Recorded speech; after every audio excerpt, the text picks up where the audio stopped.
please give an energetic and warm welcome to Shri Sabji Dholakia ji.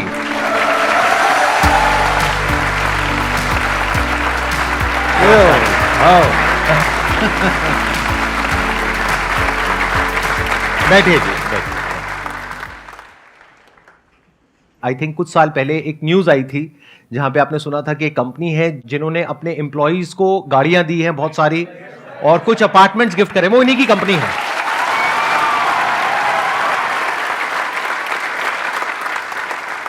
साढ़े 12 साल की उम्र में मैंने गांव छोड़ दिया था, क्योंकि आपकी तरह मेरे को भी पढ़ने का नहीं था।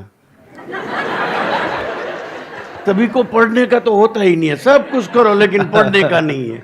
अब मौका नहीं मिलता, हर एक को मौका मिल जाए तो सभी छोड़ दे। बस की टिकट थी 12.5 रुपया और आज हमारा 12,500 करोड़ का एक्सपोर्ट है। यही हमारी जर्नी है। बहुत तो वी आर वेरी हैप्पी। मैं इसलिए शेयर करता हूँ कि आज तो आपके पास बहुत अपॉर्चुनिटी है, आप दुनिया में कुछ भी कर सकते हैं। दैट टाइम हमारे पास कुछ नहीं था, जेब में एक पैसा भी नहीं था और कोई मदद करने वाला भी नहीं था। अरे कोई मोटिवेटर ऐसा भी नहीं था।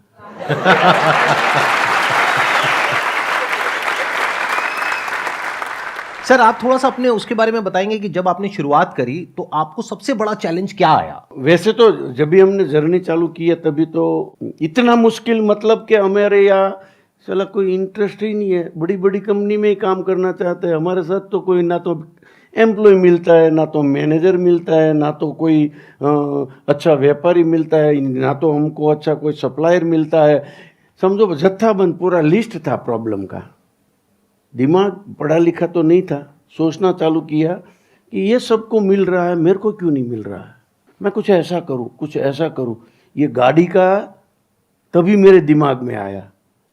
ये गाड़ी का मैंने 95 में 3 कार दिया था, ये तो अभी दिया, वो हाईलाइट हुआ।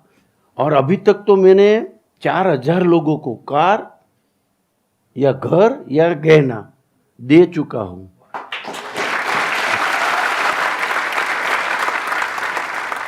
आप देना चालू करो। एम्प्लॉय है, ब्रदर है, पड़ोसी है, राष्ट्र है, समाज है, देना चालू करो। आप बिलीव नहीं करेंगे, मिलना चालू हो जाएगा। बहुत बढ़िया।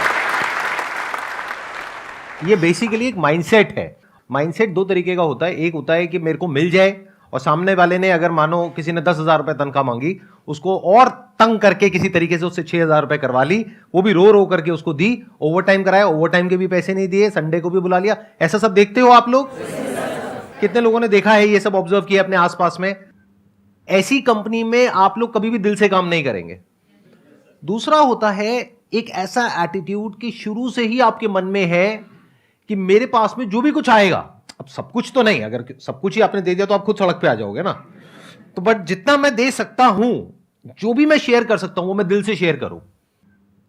तो जैसे से आपका दिल बड़ा होता है तो आपके साथ वैसे ही लोग जुड़ते हैं।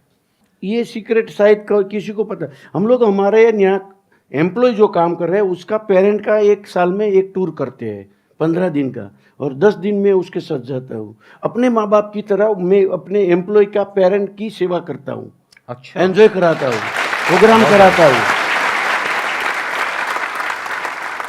और ये क्यों बता रहा हूँ, घर पे अपने पेरेंट को कोई अपनी कंपनी यात्रा करा रही है तो हमारे माँ बाप के प्रति हमारी भावना कितनी बदल जाएगी। बिल्कुल ठीक बात है। माँ बाप का आशीर्वाद कंपनी को मिलना चालू है। इसमें बहुत बड़ी बात क्या है, बहुत बड़ा खर्चा नहीं। हरिद्वार है, ट्रेन पूरी बुक कर ली, ये इसके लिए हमारा 1.5 करोड़ के 2 करोड़ से ज़्यादा बजट नहीं है। 2 करोड़ का खर्चा, खुश हो जाता है 15 दिन। हमें हमारे सौराष्ट्र में तो अपना मदर फादर तो अच्छा है, साथ में बैठता है। वो मदर फादर साथ में, सौराष्ट्र में प्रथा है, मदर फादर दोनों एक ही बार साथ में खाना नहीं खाया है।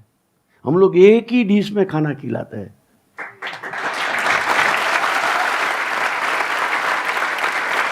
इतना खुश होते हैं तो ये भी जुड़ जाते हैं, वो भी आशीर्वाद देते हैं, वो भी जुड़ते, बेटा ये कंपनी में से मत छोड़ना।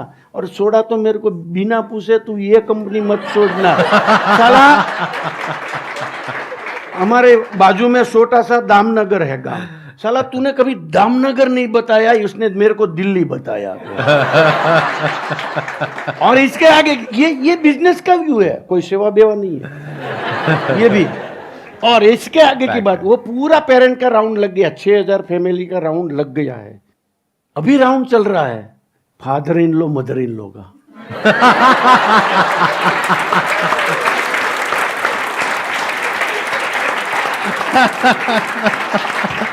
मतलब एक इंसान की जितनी दुखती हुई नसें हो सकती हैं वो सब इन्होंने दबा दी है कि मतलब उधर से ना तो बीवी छोड़ने देगी, ना माँ बाप छोड़ने देंगे, ना उसके माँ बाप छोड़ने देंगे। अब बेटा तू छोड़ के दिखा कैसे छोड़ेगा। और लॉजिक में एमबीए को बोलो, चार्टर अकाउंटेंट बोलो कि ये बनावे, एमबीए को ये कोई दिमाग में बैठने वाली बात है, ऑडिट में नहीं आएगा। Mother in low father in लो को बिजनेस में क्या काम है, उसकी यात्रा करा के क्या मिलेगा। चला हम शादी करने के बाद mother in low father in लो का भाव पूछते नहीं है, और कंपनी उसका क्या शादी के बाद कोई पूछते है क्या, भूल जाते हैं बिटिया ने कितना बड़ा बेटा दिया बेटी दी। हमारी लाइफ का एक सबसे बड़ा प्लेटफॉर्म दिया जो फादर इन लॉ के मदर इन लॉ, किसी का भी, आपका है, बीबी का है के हस्बैंड का है, दोनों ने लाइफ दी है, तो हम भूल जाते हैं। लेकिन हम अब ये कंपनी कैसी है, हमारा दामाद वहां पे काम कर रहा है, इसकी वजह से मैं यात्राएं आया हूं। बीबी इतनी खुश होती है तो घर पे कितनी मजा आता है।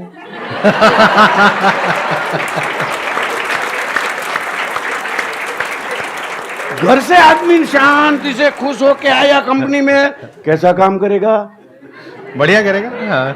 कंपनी अपने आप विकास करेगी। हेलो, आप अकेला खुश मत हो, आप तो खुश बाय प्रोडक्ट होंगे, उसको खुश करो, अपना काम हो गया। ये तो एम्प्लॉय है, ये तो समझ, मैं नेचर का भी यही, मैं तो आपको नहीं, ये तो गाड़ी की वजह से आप जानते हो, ये तो छोटा सा काम है, छोटा सा। जो मेरे को पद्मश्री मिला ये तो नेचर की वजह से मिला। मैंने 111 सरोवर बनाया है, कोई एक आदमी नहीं है तो इन्हें खोदने 111। ये काम जो करता हूं मैं नेचर का, तो नेचर मेरे को सपोर्ट करती है, कुदरत मेरे को सपोर्ट करती है। बहुत बढ़िया, बहुत बढ़िया। अब आप लोग बताइए, अब आप लोगों के माइंड में जो भी क्वेश्चंस हैं जो आप इनसे पूछना चाहते हैं, please go ahead. Hello sir, hello everyone. Sir मैं पूछना चाहती हूँ, जैसे आपने बोला कि आप 12.5 साल के थे तब आपने डिसाइड किया कि आप कुछ करोगे, तो आई एम अ टीचर, मैं बच्चों के पर्सपेक्टिव से पूछना चाहती हूँ कि आजकल बच्चे कुछ भी आइडिया लाते हैं, कुछ लाते हैं, तो पेरेंट्स बोलते हैं नहीं अभी ये नहीं करना, अभी पहले आप अपना होमवर्क कर लो या फिर आप अपना स्कूल कर लो, और अभी आप बहुत छोटे हो, आपके आइडियाज़ की कोई वैल्यू नहीं है। तो वो अपने पेरेंट्स को कैसे कन्विंस करें या अपने टीचर्स को कैसे कन्विंस करें? 12.5 की उम्र में मेरे को पढ़ने का नहीं था, फादर की इच्छा थी कि तू तो पढ़ने जा या बिजनेस करने जा, लेकिन गांव में से जा। मैंने मेरा नहीं किया, फादर की वजह से किया है। मेरे फादर ना माना है, मदर का सपना था तू पैसा वाला बनना, हर रोज इमोशनल ब्लैकमेलिंग करती थी, बड़ा आदमी बनना, तेरा नाम होना चाहिए। ये मदर ने 12 साल की उम्र में दिमाग में डाल दिया था, तो मैंने पेरेंट का माना है, हेलो, अपनी माना नहीं है।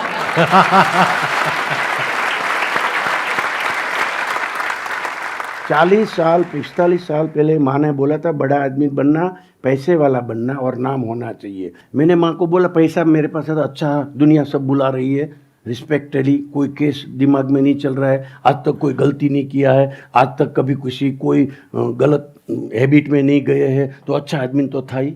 आप मानो नहीं मानो, मैं तो मानता हूँ मैं अच्छा हूँ। पैसा ही है, लेकिन नाम तो जब भी मैंने पद्मश्री मिला तभी मम्मी मेरी जिंदा है आज भी, 84 ईयर में। फादर, ये तेरा तीसरा सपना खत्म हुआ नाम वाला, क्योंकि सर्टिफिकेट भारत सरकार ने दिया। हमारी इंडस्ट्री में 200 साल में डायमंड इंडस्ट्री में फर्स्ट पद्मश्री लाया, इंडस्ट्री के लिए प्राउड है। કેમ છો સૌજી કાકા? हाँ तो गुजराती निकले, फड़नो दिख रहा। तो सर आप पेरेंटिंग के लिए भी जाने जाते हो, तो क्या टिप्स देना चाहोगे पेरेंटिंग के लिए, अपने बच्चों को कैसे हम अच्छे संस्कार दें? अपने को कुछ नहीं करने का है, हम बच्चे जैसे चाहते हैं ऐसा जीवन चालू करे, बच्चे बाय प्रोडक्ट ऐसा हो जाएगा। मेरे को इसको पूछ, बच्चा मेरे साथ है, बोलना पड़ेगा तू ऐसा बन, ऐसा बन, ऐसा कर, ऐसा। ये तो तालियां सुन के पड़ जाए, समझ जाएगा मेरे को क्या करना चाहिए। पेरेंट हम चाहते हैं मेरा बेटा ऐसा बने, ऐसा हम जीवन में जीना चालू करें, हो जाएगा बाय प्रोडक्ट। अरे मेरा बेटा मेरे से बेटर होशियार है, मैं तो मोटिवेटर हूं ना, मैं बता दूं आपको। तो मैं तो इंडस्ट्री का लीडर हूं, हमारी इंडस्ट्री बहुत बढ़िया चल रही है, और मैंने काफ़ी बार बोला डायमंड से अच्छी कोई इंडस्ट्री नहीं है और हो ही नहीं सकती है। ऐसा मैं तो मेरे दिमाग में आता है, मैंने जो अनुभव किया हूँ मैं बताता हूँ, तेरा अनुभव अलग होगा, तो इससे अच्छा बिजनेस कोई नहीं है। तो वो पढ़ के आया, पापा मेरे को डायमंड में नहीं आने का। ले अरे तेरे बाप का इतना बढ़िया बदनाम, मेरे को, हम 4 भाई है लेकिन मेरे को एक ही बेटा है, तो ये बोलता है कि आप तो मोटिवेटर है, आप तो सबको बोलते हैं कि बेटे को जो करना है वो करने देना चाहिए, और डायमंड की इंडस्ट्री अपनी रिलायंस जैसी है नहीं, पूरी इंडस्ट्री रिलायंस हो जाए तो रिलायंस नहीं बन सकती। तो आप मेरे को इधर क्यों घुसा रहे हो? आप कह रहे बड़ा सोचना चाहिए, तो मैं क्या बड़ा सोचूंगा इधर आके?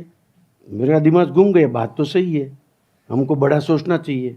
तू कर, तेरे को जो करने का। बच्चे को कभी प्रेशर मत देना। बच्चा ये अपना, मैं पेरेंट को बोलता हूँ, बच्चा आपसे ज़्यादा होशियार है, ओके? आपका है ना?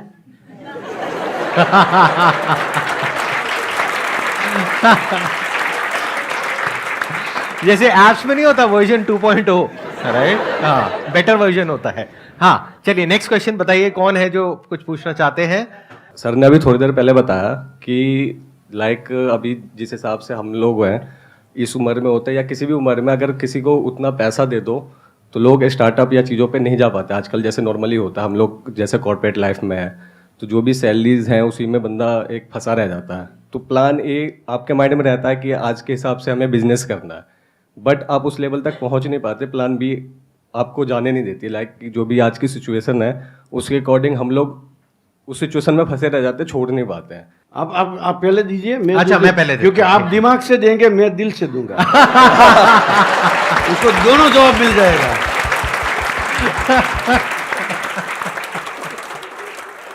अगर मान लो आपको कोई ऐसी कंपनी मिल जाती है, इनके जैसी कंपनी मिल जाती है, जहां पर आपको गाड़ियां मिल रही हैं और अच्छा पैसा मिल रहा है, अपार्टमेंट मिल रहा है, तो क्या टेंशन है? बढ़िया है लाइफ, क्या दिक्कत है? जरूरी थोड़ी है कि सबको वही करना है। देखो, अगर सब बिजनेस ही करेंगे तो जॉब कौन करेगा? जॉब करने वाले भी तो चाहिए ना। तो नंबर 1 आपको पहले ये देखना है कि क्या जो आप कर रहे हो उसमें कोई मेजर प्रॉब्लम है क्या? क्या आपको लग रहा है कि जितना आपको मिलना चाहिए, जितना आप डिजर्व करते हो, उतना आपको नहीं मिल रहा है? तब आप अपने बेस पे कुछ करने के बारे में सोच रहे हो, तब फिर भी इट मेक सेंस। नंबर 2 आपको यह देखना है कि क्या आपके अंदर वो पोटेंशियल है भी करने का या नहीं है, या फिर औरों को देख करके बस एक्साइटेड हो रहे हो। बिजनेस हर एक के लिए नहीं होता है, उसके लिए एक अलग तरह का फ्रेम ऑफ माइंड चाहिए, अलग तरीके की नजर चाहिए, एक ऐसी नजर चाहिए जहां पे हर तरफ आपको अपॉर्चुनिटी नजर आ रही हो, हर तरफ आपको प्रॉब्लम नजर आ रही हो और उन प्रॉब्लम्स के सॉल्यूशंस निकालने में आप इंटरेस्टेड हो। अगर आपको दोनों चीजों का जवाब हां मिल जाता है कि हां मेरी जो अभी जॉब है वहां पे मेरे को उतना नहीं मिल रहा है जितना मुझे मिलना चाहिए, नंबर 2 मैं एक बिजनेस कर सकता हूं। अब जो रिस्क लेने वाली बात है, क्योंकि कोई गारंटी नहीं है कि बिजनेस चलेगा, 90% पॉसिबिलिटी है कि वो फेल हो जाएगा, which is a fact globally अगर आप देखोगे तो जब वो फेल हो जाएगा और ये पहले से पता है, तो वो रिस्क लेने का अंदर से दम होना चाहिए। उसके बाद में आपके माइंड में प्लान सी भी होना चाहिए, सिर्फ प्लान बी नहीं। आपने बात करी प्लान ए और प्लान बी, प्लान सी भी होना चाहिए। यानी कि अगर ये छोड़ा, कुछ और किया, वो नहीं चला, तो क्या प्लान है? अच्छा वापस से मैं जॉब में चला जाऊंगा और ये जो 5 लाख रुपए मैंने जोड़े थे वो खत्म हो जाएंगे, वॉट एवर। मानो 5 लाख जोड़ने में 2 साल लगे थे, तो 2 साल पीछे हो गया, दैट इज ओके। लाइफ बहुत बड़ी है, उसमें 2 साल चले भी गए तो क्या फर्क पड़ता है? क्या पता आप उस 2 साल में 20 साल आगे हो जाओ। तो वो रिस्क आपको लेना है अपनी कैपेबिलिटी, अपने पोटेंशियल के अकॉर्डिंग, ना कि मेरे कहने के अकॉर्डिंग, ना इनके मोटिवेट करने के अकॉर्डिंग। फिर चाहे वो इंसान दिल से कहे चाहे दिमाग से कहे।